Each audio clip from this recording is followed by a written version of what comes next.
গাজায় আগ্রাসনের মধ্যেই ট্রাম্পের সঙ্গে নেতানিয়াহুর বৈঠক আজ চূড়ান্ত হতে পারে শান্তি পরিকল্পনা। অবরুদ্ধ উপত্যকার প্রশাসনিক ক্ষমতায় থাকতে পারবে না হামাস। জনসমক্ষে বক্তব্যের একদিন পরই নেপালের ক্ষমতাচ্যুত প্রধানমন্ত্রীর দেশ ত্যাগে নিষেধাজ্ঞা, পাসপোর্ট জব্দ। রাজনৈতিক প্রতিশোধ আখ্যা অলির দলের। টাইফুন বুয়ালয়ের তাণ্ডবে বিধ্বস্ত ভিয়েতনাম, 9 জনের মৃত্যু, ক্ষতিগ্রস্ত বহু ঘরবাড়ি। ঝড়ের আঘাতে লন্ডভন্ড ফিলিপিন্সে প্রাণহানি বেড়ে 26।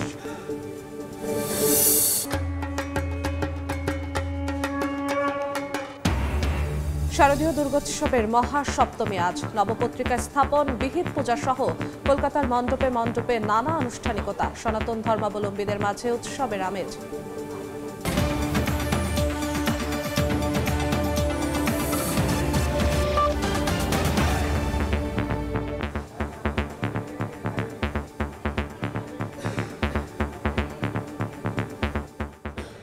আন্তর্জাতিক সময়ের সঙ্গে আছি আমি জিনাতারা জশোয়া। গাজায় চলমান আগ্রাসনের মধ্যেই মার্কিন প্রেসিডেন্ট ডোনাল্ড ট্রাম্পের সঙ্গে আবারও আলোচনায় বসছেন ইসরায়েলি প্রধানমন্ত্রী বেনিয়ামিন নেতানিয়াহু। স্থানীয় সময় সোমবার হোয়াইট হাউসে এই বৈঠকে গাজার শান্তি পরিকল্পনা চূড়ান্ত হবে বলে আশা করা হচ্ছে। অবরুদ্ধ উপত্যকায় শান্তি প্রতিষ্ঠায় 21 দফার মধ্যে জিম্মি মুক্তি ও হামাসের কোনো প্রশাসনিক ক্ষমতা থাকবে না বলে জানিয়েছেন ট্রাম্প। এদিকে সাবেক ব্রিটিশ প্রধানমন্ত্রী টনি ব্লেয়ারকে গাজার অস্থায়ী প্রশাসনের প্রধান করার খবরে তীব্র প্রতিক্রিয়া জানিয়েছে হামাস। এর মধ্যেই দখলদার বাহিনীর অব্যাহত হামলায় গাজায় একদিনে নিহত হয়েছেন আরও 41 ফিলিস্তিনি। দখলদার ইসরায়েলি বাহিনীর হামলায় ধ্বংসস্তূপে পরিণত হয়েছে অবরুদ্ধ গাজা উপত্যকা। এরপরও ট্যাঙ্ক নিয়ে আবাসিক এলাকায় ঢুকে পড়েছে ইসরায়েলি সেনারা। হাজার হাজার মানুষ বাধ্য হয়ে পালাচ্ছে অস্থায়ী শিবিরে। হামাসের সামরিক শাখা আল কাসাম ব্রিগেড জানিয়েছে, জিম্মি করে রাখা 2 ইসরায়েলি বন্দীর সঙ্গে যোগাযোগ বিচ্ছিন্ন হয়ে গেছে। তাদের উদ্ধারের জন্য ইসরায়েলকে 24 ঘন্টা গাজায় হামলা বন্ধের আহ্বান জানিয়েছে গোষ্ঠীটি। আহ্বান উপেক্ষা করে গাজা সিটি সহ বিভিন্ন জায়গায় চলছে নির্বিচার বোমা বর্ষণ।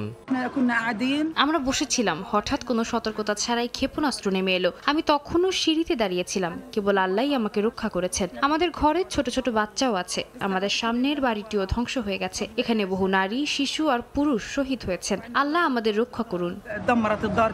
অব্যাহত আগ্রাসনের মধ্যে স্থানীয় সময় সোমবার হোয়াইট হাউসে মার্কিন প্রেসিডেন্ট ডোনাল্ড ট্রাম্পের সঙ্গে বৈঠকে বসছেন ইসরায়েলি প্রধানমন্ত্রী বেনিয়ামিন নেতানিয়াহু। এই বৈঠক থেকে গাজায় শান্তি পরিকল্পনার চূড়ান্ত ইঙ্গিত আসতে পারে বলে খবর প্রকাশ করেছে বিভিন্ন সংবাদ মাধ্যম। এদিকে ট্রাম্পের প্রস্তাবিত 21 দফার শান্তি পরিকল্পনার প্রথম শর্ত রাখা হয়েছে, 48 ঘন্টার মধ্যে সব জিম্মির মুক্তি দিতে হবে। এরপর ধাপে ধাপে গাজা থেকে ইসরায়েলি সেনা প্রত্যাহার করা হবে। পরিকল্পনা অনুযায়ী গাজার ভবিষ্যৎ শাসনে হামাসের কোনো ভূমিকা থাকবে না বলেও ওই শর্তে উল্লেখ করা হয়। আন্তর্জাতিক সংস্থা ও একটি অন্তর্বর্তীকালীন ফিলিস্তিনি কমিটি প্রশাসনের দায়িত্ব পালন করবে। কিন্তু গাজার নিয়ন্ত্রণ নিতে ফিলিস্তিনি কর্তৃপক্ষকে মানতে নারাজ ইসরায়েল। অন্যদিকে হামাস জানিয়েছে, ট্রাম্প বা মধ্যস্থতাকারীদের কাছ থেকে এখনও তারা এ ধরনের কোনো প্রস্তাব পায়নি। এদিকে সাবেক ব্রিটিশ প্রধানমন্ত্রী টনি ব্লেয়ারকে গাজার অস্থায়ী প্রশাসনের প্রধান করার খবর প্রকাশের পর তীব্র প্রতিক্রিয়া জানিয়েছে হামাস। তাকে ফিলিস্তিনিদের কাছে অবাঞ্ছিত চরিত্র আখ্যা দিয়ে সংগঠনটি বলছে, ইরাক যুদ্ধের অপরাধে তার বিচার হওয়া উচিত। হামাসের দাবি, গাজার প্রশাসন ফিলিস্তিনিদের দ্বারাই পরিচালিত হতে হবে, বাইরের কোনো শক্তি চাপিয়ে দেওয়া যাবে না। ইয়াসিন মোহাম্মদ জিসান, সময় সংবাদ। যুক্তরাষ্ট্রে 24 ঘন্টার কম সময়ের ব্যবধানে 3 অঙ্গরাজ্যে বন্দুক সহিংসতার ঘটনা ঘটেছে। মিশিগানের গ্র্যান্ড ব্ল্যাঙ্ক শহরে একটি গির্জায় বন্দুক হামলা ও অগ্নিসংযোগের ঘটনায় 4 জন নিহত হয়েছেন। আহত হন অন্তত 8 জন। পুলিশের গুলিতে নিহত হয় অস্ত্রধারী। হামলাকারী সাবেক সেনা সদস্য ছিলেন বলে জানা গেছে। অংশ নেন ইরাক যুদ্ধেও। এদিকে যুক্তরাষ্ট্রের নর্থ ক্যারোলাইনার সাউথ পোর্টের এক রেস্টুরেন্টে বন্দুকধারীর গুলিতে অন্তত 3 জন প্রাণ হারিয়েছেন। এর আগে টেক্সাসে একটি ক্যাসিনোতে বন্দুক হামলায় নিহত হন 2 জন। খ্রিস্টানদের টার্গেট করে হামলার তীব্র নিন্দা জানিয়েছেন মার্কিন প্রেসিডেন্ট ডোনাল্ড ট্রাম্প। যুক্তরাষ্ট্রে বন্দুক সহিংসতা যেন থামছেই না। রোববার দেশটির মিশিগান অঙ্গরাজ্যের গ্র্যান্ড ব্ল্যাঙ্ক শহরের একটি গির্জায় বন্দুক হামলা ও অগ্নিসংযোগের ঘটনায় কয়েকজন হতাহত হয়েছেন। এ ঘটনায় হতাহতের সংখ্যা আরও বাড়তে পারে বলে আশঙ্কা করছে স্থানীয় প্রশাসন। প্রত্যক্ষদর্শীরা জানান, গাড়ি নিয়ে গির্জার দরজা ভেঙে ভেতরে ঢুকে পড়ে হামলাকারী। গুলি চালাতে চালাতে এক পর্যায়ে আগুন ধরিয়ে দেয়। খবর পাওয়ার পরপরই ঘটনাস্থলে পৌঁছায় আইন শৃঙ্খলা রক্ষা বাহিনী। এ সময় বন্দুকযুদ্ধে হামলাকারী নিহত হয়। গ্রান্ড ব্লাঙ্কের পুলিশ প্রধান জানান, অস্ত্রধারী 40 বছর বয়সী সাবেক সেনা সদস্য থমাস জ্যাকব। তিনি ইরাক যুদ্ধে অংশ নিয়েছিলেন। ঘটনা তদন্তে 100 FBI এজেন্ট কাজ করছে। এদিকে সামাজিক যোগাযোগ মাধ্যমে দেয়া এক পোস্টে এটিকে ভয়াবহ ঘটনা উল্লেখ করেছেন মার্কিন প্রেসিডেন্ট ডোনাল্ড ট্রাম্প। এটিকে খ্রিস্টান ধর্মাবলম্বীদের লক্ষ্য করে আরেকটি হামলা বলেও মন্তব্য করেন তিনি। এদিকে যুক্তরাষ্ট্রের নর্থ ক্যারোলাইনার সাউথ পোর্টে বন্দুকধারীর গুলিতে কয়েকজন নিহত হয়েছেন। নদী তীরবর্তী একটি রেস্টুরেন্টে এ ঘটনা ঘটে। এতে আহত হন 8 জন। ইন্টারকোস্টাল ওয়াটারওয়েতে ভাসমান একটি নৌকা থেকে গুলি চালানো হয় বলে জানায় পুলিশ। এই ঘটনায় সন্দেহভাজন একজনকে আটক করা হয়েছে। জারি করা হয়েছে বাড়তি সতর্কতা। এর আগে টেক্সাস অঙ্গরাজ্যের একটি ক্যাসিনোতে বন্দুক হামলায় 2 জন নিহত হন, আহত হন কয়েকজন। এই ঘটনায় জড়িত সন্দেহে একজনকে আটক করেছে পুলিশ। নাসরিন রুমি, সময় সংবাদ। জনসমক্ষে হাজির হয়ে বক্তব্য দেওয়ার একদিন পরই নেপালের ক্ষমতাচ্যুত সাবেক প্রধানমন্ত্রী কেপি শর্মা ওলির পাসপোর্ট জব্দ করা হয়েছে। সাবেক স্বরাষ্ট্রমন্ত্রী ও গোয়েন্দা প্রধানের বিরুদ্ধেও একই পদক্ষেপ নিয়েছে দেশটির সরকার। তাদের দেশ ত্যাগে নিষেধাজ্ঞা জারি করা হয়েছে। তদন্ত প্রক্রিয়ার জন্যই এমন সিদ্ধান্ত বলে জানিয়েছে দেশটির অন্তর্বর্তী সরকার। এমন পদক্ষেপকে রাজনৈতিক প্রতিশোধ আখ্যা দিয়েছে শর্মা ওলির দল।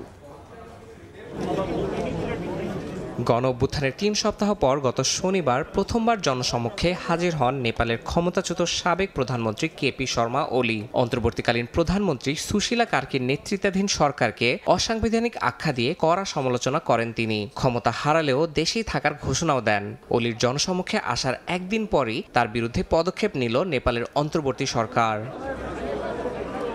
নেপালের গণমাধ্যমগুলো বলছে, গত 8 ও 9 সেপ্টেম্বরে জেনজিদের বিক্ষোভে 75 জন নিহত হওয়ার ঘটনায় উচ্চ পর্যায়ের তদন্ত শুরু করেছে অন্তর্বর্তী সরকার। বিচারিক কমিশনের সুপারিশে সাবেক প্রধানমন্ত্রী কেপি শর্মা ওলি, সাবেক স্বরাষ্ট্রমন্ত্রী রমেশ লেখক, সাবেক স্বরাষ্ট্র সচিব গোকর্ণ মানি দুয়াদি, গোয়েন্দা প্রধান হুতরাজ থাপা এবং কাঠমান্ডুর সাবেক চিফ ডিস্ট্রিক্ট অফিসার রিজালের পাসপোর্ট জব্দ করা হয়েছে। কমিশনের সদস্য বিজ্ঞানরাজ শর্মা জানান, তদন্ত প্রক্রিয়ার জন্য এই 5 জনকে দেশে থাকতে হবে। তাদের শুধু দেশ ছাড়াই নয়, কাঠমান্ডু থেকে বেরোনোর উপরও নিষেধাজ্ঞা দেওয়া হয়েছে। কমিশন প্রধান গৌরী বাহাদুর কার্কি জানান, তদন্ত সম্পন্নে অতিরিক্ত জনবলও চাওয়া হতে পারে। সরকার বলছে, এবার দায়মুক্তির সংস্কৃতি নয়, প্রকৃত জবাবদিহি নিশ্চিত করতে চায় তারা। তবে ওলির দল CPN-UML এই পদক্ষেপকে রাজনৈতিক প্রতিশোধ আখ্যা দিয়েছে। ভক্তপুরে দলের স্থায়ী কমিটির বৈঠক থেকে এক বিবৃতিতে বলা হয়, এখনও তদন্ত শুরু হয়নি, অথচ পাসপোর্ট বাতিল করে মিডিয়া ট্রায়াল করা হচ্ছে। দলটির উপমহাসচিব প্রদীপ গিওয়ালি বলেছেন, ওলি দেশ ছাড়ার কোনো ইচ্ছাই প্রকাশ করেননি, তাই এই সিদ্ধান্তের কোনো যৌক্তিকতা নেই। ইয়াসিন মোহাম্মদ জিসান, সময় সংবাদ। ফিলিপিন্সের পর এবার ভিয়েতনামের উত্তর ও মধ্যাঞ্চলে আঘাত এনেছে শক্তিশালী টাইফুন বুয়ালয়। শক্তিশালী এই ঝড়ের তাণ্ডবে ভিয়েতনামে অন্তত 9 জনের মৃত্যুর খবর পাওয়া গেছে। আহত হয়েছেন অন্তত 29 জন। প্রতিবেশী ফিলিপিন্সে প্রাণহানির সংখ্যা বেড়ে 26 জনে দাঁড়িয়েছে। তীব্র বৃষ্টি ও ঝড়ের আঘাতে ভেঙে পড়েছে বহু ঘরবাড়ি, বিদ্যুৎ বিচ্ছিন্ন হয়ে পড়েছে অনেক এলাকা। বন্যা ও ভূমিধসের আশঙ্কায় ভিয়েতনামে জারি করা হয়েছে সতর্কতা।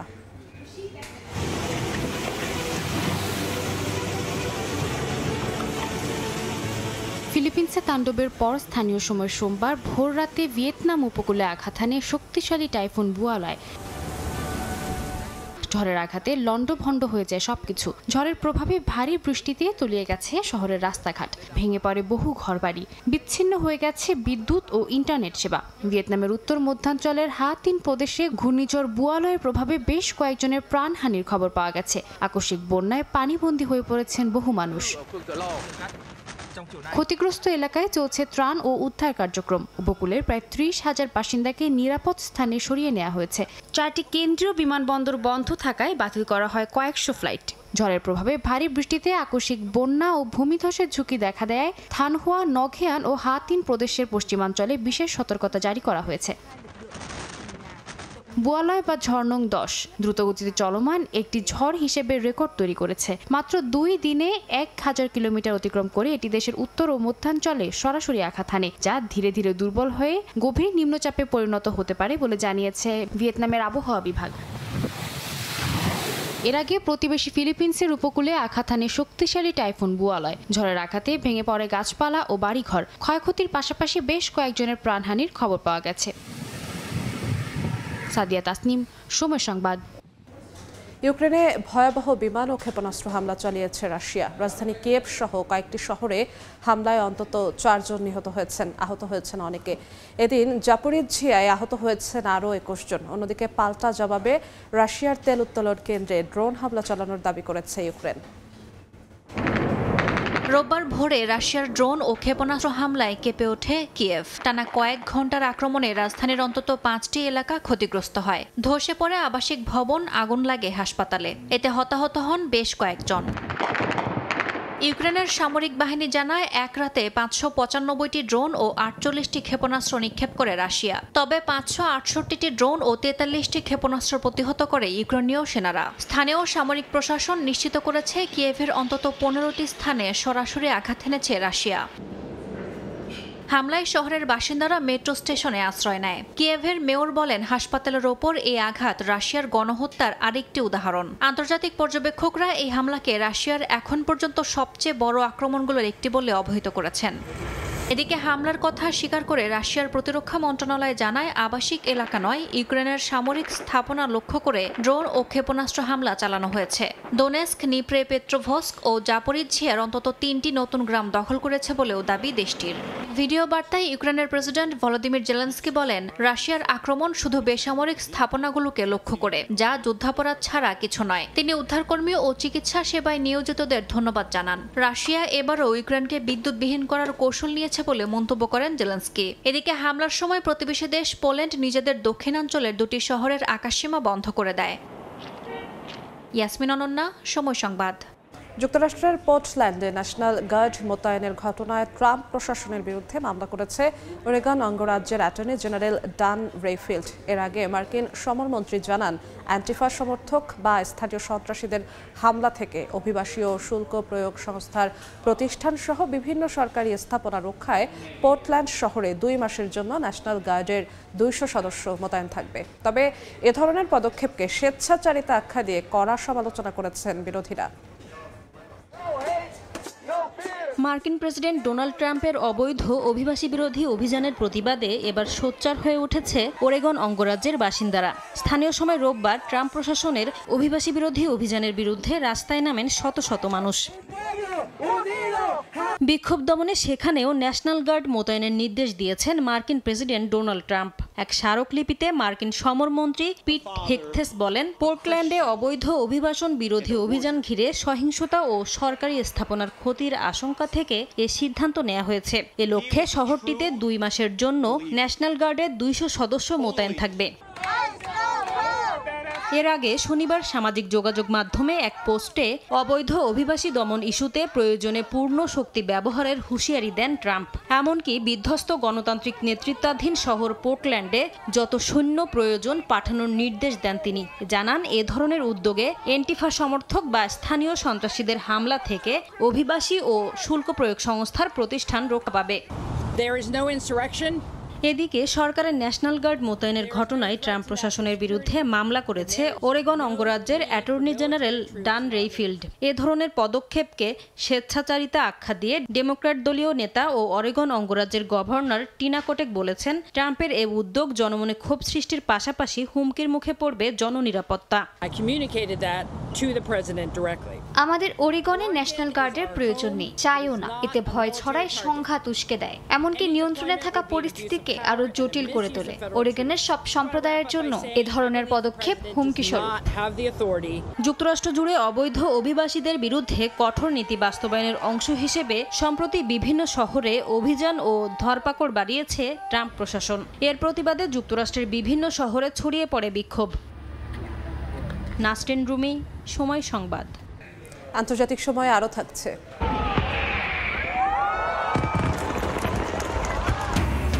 সিউলের আকাশে নানা রঙের আতশবাজি উৎসবে অংশ নেয় ইতালি ও কানাডা। চোখ ধাঁধানো দৃশ্য দেখতে 10 লাখের বেশি দর্শনার্থীর ভিড়। শারদীয় দুর্গোৎসবের মহাসপ্তমীতে সনাতন ধর্মাবলম্বীরা মেতে উঠেছেন নানা আনুষ্ঠানিকতায়। ভারতের পশ্চিমবঙ্গে মণ্ডপে মণ্ডপে চলছে প্রার্থনা। দুর্গাপূজার খবর জানাতে এই মুহূর্তে কলকাতায় আছেন সহকর্মী সুব্রত আচার্য। যাচ্ছি তার কাছে। সুব্রত, দেখুন, দুপুরবেলা যখন মধ্য কলকাতায় মোহাম্মদ আলী পার্কের পূজা মণ্ডপের সামনে ছিলাম, তখন সেই পূজা মণ্ডপের সামনে ছিল কার্যত জনস্রোত। আমি এখন অনেকটা দক্ষিণ কলকাতায় একেবারে একডালিয়া এভারগ্রিন একটি বিখ্যাত পূজা মণ্ডপের সামনে রয়েছি। এখানে জনস্রোত নেই, এখানে জনসুনামিতে পরিণত হয়েছে। আজকে সপ্তমী নাকি মহা অষ্টমী, সেটি কিন্তু এই ভিড় দেখে বোঝার উপায় নেই। সাধারণত আমরা এই ভেঙে যায় এবং ক্ষতিগ্রস্ত হয়, এবং যে কারণেই দর্শনার্থীরা আমরা দেখেছি যে একেবারে শুরু থেকে কথা জানিয়েছে। তারা বলছে যে এবার পুজোতে ভাসিয়ে দিতে পারে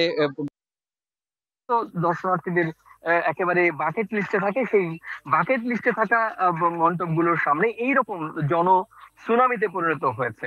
আপনি জানেন যে প্রতি বছর দক্ষিণার্থীরা আমরা দেখেছি যে একেবারে শুরু থেকে একাদশী থেকেই কিন্তু একেবারে কাতারে কাতারে বিভিন্ন মণ্ডপ, যে মণ্ডপগুলো মূলত দর্শনার্থীদের একেবারে বাকেট লিস্টে থাকে, সেই বাকেট লিস্টে থাকা মণ্ডপগুলোর সামনে এইরকম জন সুনামিতে পরিণত হয়েছে। আপনি জানেন যে প্রতি বছর দক্ষিণ কলকাতা এবং উত্তর কলকাতার পুজো মণ্ডপগুলোর মধ্যে একটি প্রতিযোগিতা থাকে। এবছরও কিন্তু সেই ছবিটা প্রকট আকার ধারণ করেছে। দক্ষিণ কলকাতায় আমরা যখন উত্তর কলকাতায় দেখেছি, যখন উত্তর কলকাতার মানুষ দর্শনার্থীদের বলেছি, তখন তারা বলছে যে না, তাদের এলাকার পুজোই অনেক বেশি প্রভাবশালী পুজো এবং প্রচুর সংখ্যক দর্শনার্থীরা আসেন। আবার একই রকম ভাবে দক্ষিণ কলকাতাতেও ছবিটা একই রকম। সেখানকার দর্শনার্থীরা বা সেখানকার অধিবাসীরা বলছেন যে না, সামনে দাঁড়িয়ে রয়েছি, আমার পেছনে যে মণ্ডপটি রয়েছে সেটি দক্ষিণ ভারতের অরুণেশ্বরম মন্দিরের আদলে, শিব আর বিষ্ণু মন্দিরের আদলে যে এই একডালিয়া এভারগ্রিনের যে উদ্যোক্তা ছিলেন তিনি কিন্তু সুব্রত মুখোপাধ্যায়। তো কলকাতা কর্পোরেশনের দীর্ঘ সময় মেয়র ছিলেন। 2021 সালে তার প্রয়াণ ঘটে, এবং তারপরেও কিন্তু একই রকম ভাবে তার যে একডালিয়া এভারগ্রিনের ক্লাবের যে ঐতিহ্য, সেই ঐতিহ্য কিন্তু বহন করে নিয়েছেন 83তম বছরের পদার্পণ করে। শুধু তাই একডালিয়া নয়, এখানে চেতলা, অগ্রণী সংঘ, সুরুচি, এই বড় বড় ক্লাবের একেবারে বাকেট লিস্টের 1 থেকে 10 পর্যন্ত থাকা নামগুলো কিন্তু প্রভাবশালী নয় মন্ত্রী, নয় তৃণমূল নেতা, নয় তৃণমূল সংশ্লিষ্ট শাসক দলের সঙ্গে জড়িত এমন কেউ অধিকাংশ। সুতরাং দক্ষিণ কলকাতার এই পুজো মণ্ডপগুলোতে প্রচ্ছন্ন ভাবে রাজনৈতিক একটি প্রভাব থাকে।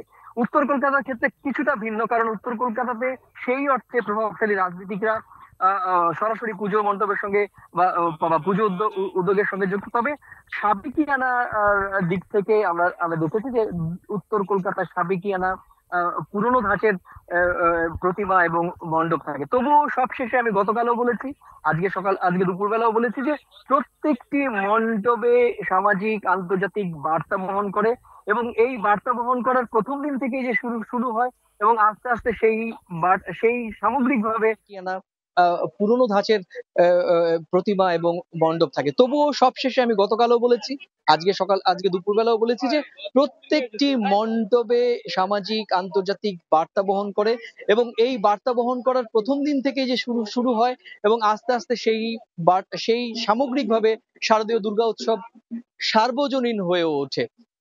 আর এইভাবেই কিন্তু দক্ষিণ এবং উত্তর কলকাতার পুজো তার নিজস্ব যে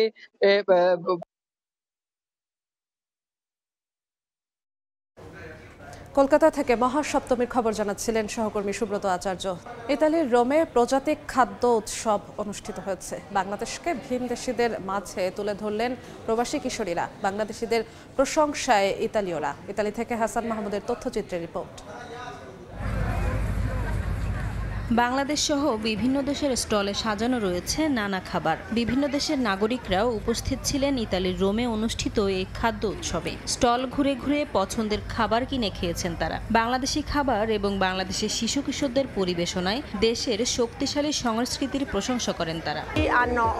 বাংলাদেশের একটি শক্তিশালী সংস্কৃতি রয়েছে, তাদের চমৎকার খাবার আমাদের ভালো লেগেছে। বিশেষ করে সমুচা, মাংস এবং রাইস খেয়ে আমি খুবই সন্তুষ্ট।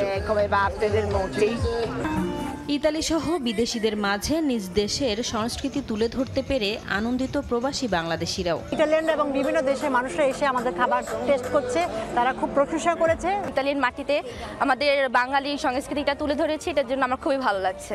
বহুজাতিক এই খাদ্য উৎসব উপলক্ষে ইমিগ্রেশন নিয়ে আলোচনা এবং সাংস্কৃতিক অনুষ্ঠানের আয়োজন ছিল, যা দেখে উল্লাস প্রকাশ করেন সবাই।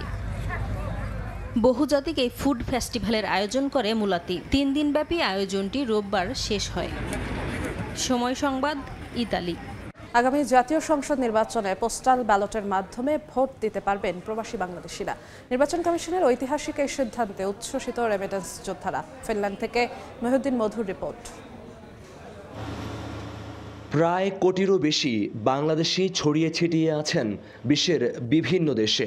রেমিটেন্স যোদ্ধা কিংবা উচ্চশিক্ষার জন্য বিদেশে পাড়ি জমানো কেউই ভোটাধিকার প্রয়োগের সুযোগ পাননি আজ পর্যন্ত।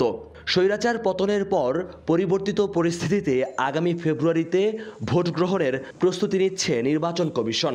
সেই লক্ষ্যে চলতি বছরের ডিসেম্বরে হতে পারে তফসিল ঘোষণা। এরই মধ্যে প্রবাসী বাংলাদেশিদের দীর্ঘ প্রত্যাশিত ভোটদানের সুযোগ থাকছে এবার। ইসির ওয়েবসাইটে প্রবাসীদের ভোটদান পদ্ধতির 2টি নির্দেশিকা প্রকাশিত হয়েছে। ঐতিহাসিক এই সিদ্ধান্তে খুশির জোয়ার প্রবাসীদের মধ্যে। যাদের রেমিটেন্সে দেশের অর্থনৈতিক ভারসাম্য বজায় থাকে, তাদের ভোটাধিকার নিশ্চিতের মাধ্যমে দেশ আরও এগিয়ে যাবে বলে মনে করেন তারা। ভোট একটা নাগরিক অধিকার। এই নাগরিক অধিকার প্রয়োগের মাধ্যমে আমরা যদি বাংলাদেশে আমাদের যেরকম কাঙ্ক্ষিত পরিবর্তন চাই, সেই পরিবর্তন উপযোগী যে সরকার যদি গঠন করতে আমরা কোনো ভূমিকা রাখতে পারি, এটা অবশ্যই আমরা খুবই পজিটিভলি দেখব। আমি কখনো ভোট দিতে পারিনি, তো এই ক্ষেত্রে বর্তমান গভর্নমেন্ট আমি অবশ্যই অ্যাপ্রিশিয়েট করি এই দিক দিয়ে যে আমাদেরকে ভোট দেওয়ার অধিকার তিনি ফিরিয়ে দিয়েছেন। প্রবাসী থেকে আসলে দেশে ভোট দিতে পারবো, এটা খুবই একটা আনন্দকর বিষয়। সুন্দরভাবে ভোট হয়নি, এটা আমরা একটা কাইন্ড অফ বঞ্চিত ছিলাম, কিন্তু এখন যখন জানলাম যে আমাদের এই সুযোগটা আসতেছে, আমরা আসলে এটাকে সাধুবাদ জানাই। প্রবাসে ভোটাধিকার প্রয়োগের এই সুযোগ দেশের রাজনৈতিক প্রক্রিয়া ও দেশের ভবিষ্যৎ গঠনে ভূমিকা রাখার মাধ্যম বলে মনে করেন রাজনীতি সচেতন শিক্ষার্থীরা। এই সুযোগটা আমাদের জন্য খুবই দরকার ছিল। আমার নিজের ভোটাধিকার প্রয়োগ করতে পারবো। বিদেশ থেকেও এইভাবে এই সুযোগটা আমরা নিতে পারতেছি, এটা খুবই আনন্দের একটা বিষয় সবার জন্য। নিবন্ধনের জন্য প্রবাসীকে গুগল প্লে স্টোর কিংবা অ্যাপ স্টোর থেকে পোস্টাল ভোট বিডি অ্যাপটি ডাউনলোড করতে হবে। এরপর লগ ইন করে অ্যাকাউন্ট তৈরি ও পরবর্তী ধাপে ভোটদানের সুযোগ মিলবে। মহিউদ্দিন মধু, সময় সংবাদ, ফিনল্যান্ড। সমুদ্রের তীর ঘেঁষে দাঁড়িয়ে থাকা একটি বাড়িতে ভিড় করেছে একদল শ্বেত শুভ্র ভাল্লুক। কেউ শুয়ে আছে মেঝেতে, কেউ বা সবুজ মাঠে খেলায় মত্ত।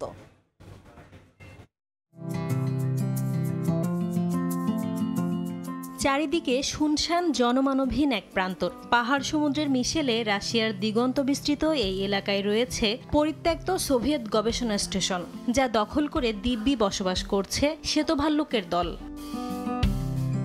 ট্রাভেল ব্লগার ভাদিম মাখরোভের ড্রোন ভিডিওতে এ দৃশ্য ধরা পড়ে। রাশিয়ার উত্তর পূর্বাঞ্চলে চুকচি সমুদ্র এলাকার কলিউচিন দ্বীপে ভাল্লুকের বিচরণ দেখতে গ্রীষ্মের শেষ দিকে এই ভিডিও করেন তিনি। ভিডিওতে নানা ভঙ্গিতে পরিত্যক্ত ভবনটিতে দেখা মেলে এইসব শ্বেত ভাল্লুকের, যাদের কোনোটাকে আবার ড্রোন ধরার জন্য হাত বাড়াতেও দেখা যায়। কেউ কেউ আপন মনে মেতে থাকে খেলায়। 3 দশক আগে সোভিয়েত ইউনিয়ন ভেঙে গেলে পরিত্যক্ত একটি গ্রামে গড়ে ওঠা এ গবেষণা স্টেশন ছেড়ে চলে যান বিজ্ঞানীরা, যেখানে এখন শ্বেত শুভ্র ভাল্লুকের বিচরণ। নাসরিন রুমি, সময় সংবাদ। দক্ষিণ কোরিয়ার রাজধানী সিউলে উৎসবমুখর পরিবেশে অনুষ্ঠিত হয়ে গেল আন্তর্জাতিক আতশবাজি উৎসব। এবারে দক্ষিণ কোরিয়া সহ ইতালি এবং কানাডাও এই আতশবাজি উৎসবে অংশ নেয়। উৎসবটি দেখতে সিউল হান নদীর তীরে জড়ো হন 10 লাখেরও বেশি মানুষ। দক্ষিণ কোরিয়া থেকে মোহাম্মদ হানিফের রিপোর্ট।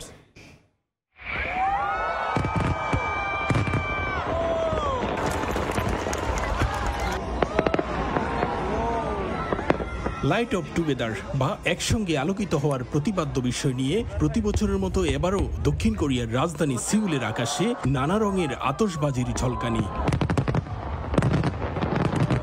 শনিবার দক্ষিণ কোরিয়া, ইতালি ও কানাডা এই 3 দেশের সমন্বয়ে সিউলে হয়ে গেল আন্তর্জাতিক আতশবাজি উৎসব। আকাশে রং বেরঙের আতশবাজির শব্দের সঙ্গে প্রতিধ্বনিত হয় দর্শকের ভাত ভাঙা উচ্ছ্বাস। ইতালির ফিয়াট লাক্স ও কানাডার সুপার হিরোজ একসঙ্গে এই অনুষ্ঠান উদ্বোধন করেন। এরপর কোরীয় দল দেশব্যাপী জনপ্রিয় অ্যানিমেশন কে-পপ ডেমন হান্টার্সের একটি মিউজিক ভিডিও কয়েকশো আতশবাজির সমন্বয়ে প্রদর্শন করা হয়।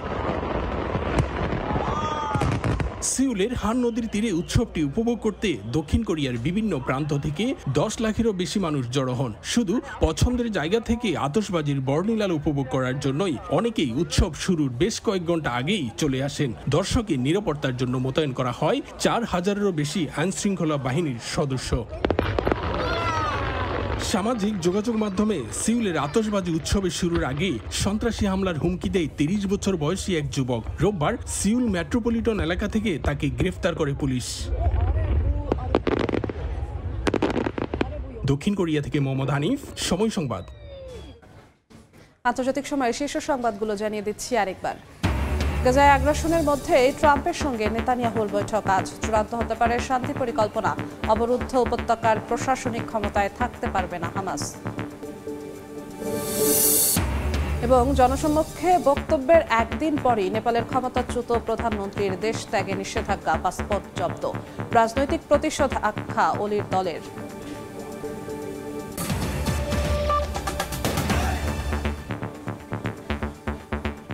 এই ছিল আন্তর্জাতিক সময়। এরপর সময় সংবাদের সঙ্গে থাকবেন তোহা খান তামিম। যশোয়া, আপনাকে ধন্যবাদ।